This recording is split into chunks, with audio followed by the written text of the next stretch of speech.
Bienvenue sur France 24. Nous ne sommes pas de la chair à canon. C'était l'un des slogans scandés par les manifestants ce samedi en Russie.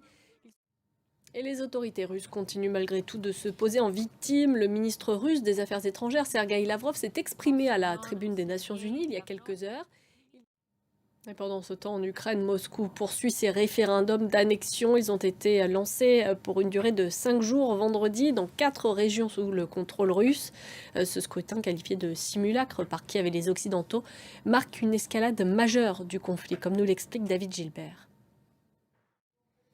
En France, la communauté iranienne se mobilise face à la répression qui touche actuellement les manifestants en Iran. Il y aurait de nouvelles personnes dans la rue ce soir en Iran. Quant aux autorités, elles font état d'au moins 41 morts depuis le début du mouvement et plus de 700 arrestations. Retour sur la journée de vendredi avec Nabia Makloufi.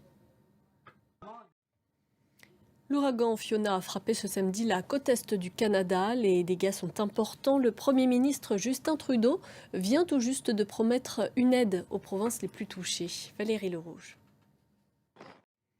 En Inde, ce sont les pluies de la mousson qui se sont abattues sur la ville de Gurugram en banlieue de New Delhi. Elles ont provoqué d'importantes inondations, comme nous le montre Nabia Makloufi. La France, comme beaucoup d'autres pays européens, cherche actuellement à réduire sa dépendance énergétique vis-à-vis de la Russie. C'est dans ce contexte que le groupe français Total Énergie vient de signer un nouvel accord avec le Qatar pour développer un champ de gaz naturel. Montant total de l'investissement, 1,5 milliard d'euros. Florent Rodeau. Et en attendant, les autorités françaises en appellent à la sobriété énergétique. Elle est déjà visible dans l'espace public avec des éclairages de monuments réduits. Mais la mesure est-elle réellement efficace ou juste symbolique? Dorothée Lachaud, Alexandre Perroux et Guillaume Boffy se sont penchés sur la question.